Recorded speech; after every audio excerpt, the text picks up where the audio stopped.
సమాజానికి నిరుద్యోగ సమస్య, అలాంటి నిరుద్యోగ సమస్యను పరిష్కరించడానికి మొదటి సంవత్సరంలోనే 55,143 ప్రభుత్వ ఉద్యోగాలు ఇచ్చి దేశంలోనే చరిత్ర సృష్టించిన రాష్ట్రం తెలంగాణ రాష్ట్రం.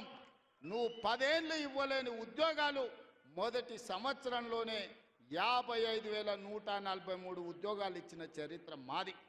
వీటన్నిటి మీద నీకు చిత్తశుద్ధి ఉంటే, నీ నాయకత్వం మీద నీకు నమ్మకం ఉంటే నువ్వు రా అసెంబ్లీలో. ఈ వివరాలన్నీ అసెంబ్లీలో పెడతా, చర్చ చేద్దాం. ఆయన కొడితేనంట బలంగా కొడతాడంట. సరిగ్గా నిలబడేది నేర్చుకోని ఆయన కట్టె లేకుండా. నీ పరిస్థితి ఎట్లుందో తెలంగాణ సమాజానికి తెలియదా? నువ్వు తూగుతున్నావా, సోగుతున్నావా, నువ్వు నిలబడగలిగే పరిస్థితిలో ఉన్నవా? ఆయన బలంగా కొడతాడంట, ఆయన లేచి వస్తాడంట.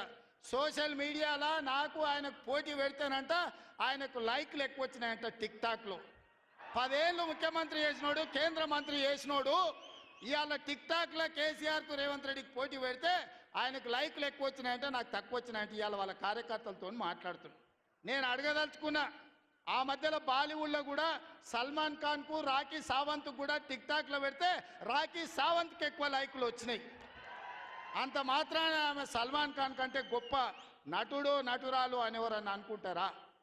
ఇవాళ చివరికి ప్రజలు తిరస్కరించి ప్రజలు డిపాజిట్లు జప్తు చేస్తే ముఖం జల్లక ఫామ్ హౌస్లో వండుకున్న చంద్రశేఖరరావు సోషల్ మీడియా టిక్టాక్లో నాకు లైక్లు వచ్చినాయని చెప్పుకునే పరిస్థితికి వచ్చిందంటే ఆయన మానసిక పరిస్థితి ఎట్లుందో తెలంగాణ సమాజం అర్థం చేసుకుంటుంది.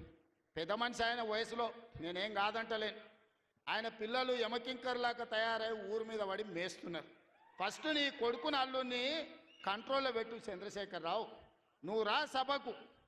5 తారీఖు నాడో 6 తారీఖు నాడో స్పీకర్ గారు అనుమతి తీసుకొని ఏబిసిడి వర్గీకరణ మీద మా మాదిగ సోదరుల 35 ఏళ్ల పోరాటం, అదేవిధంగా 100 సంవత్సరాలు బ్రిటిషర్స్ ఉన్నప్పుడు కులగణన చేసిరు.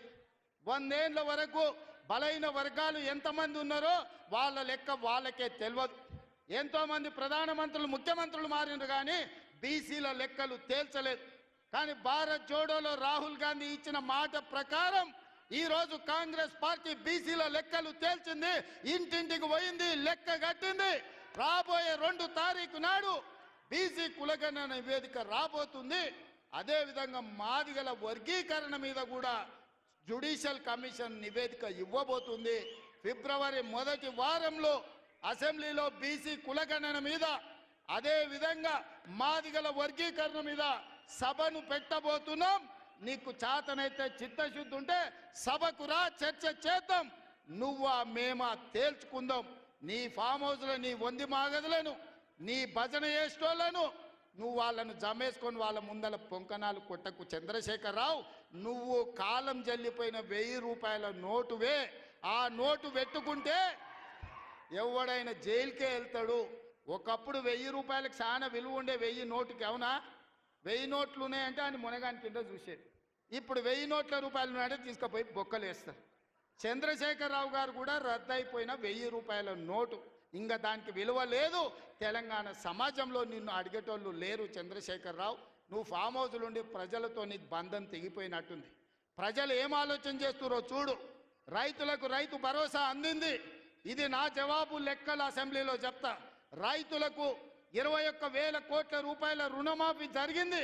రైతులకు వడ్ల కోసం 500 రూపాయల బోనస్ ఇచ్చినాం. రైతులకు వ్యవసాయానికి 24 గంటల ఉచిత కరెంట్ ఇచ్చినాం. రైతులకు 200 యూనిట్లు ఇంట్లో ఇవాళ ఉచితంగా ఇస్తున్నాం. ఆడబిడ్డలకు బస్సు ఉచితం ఇచ్చినాం. ఆడబిడ్డలకు 500 రూపాయలకు సిలిండర్ ఇచ్చినాం. ఇవాళ యువకులకు 55,143 ఉద్యోగాలు ఇచ్చినాం మొదటి సంవత్సరంలో.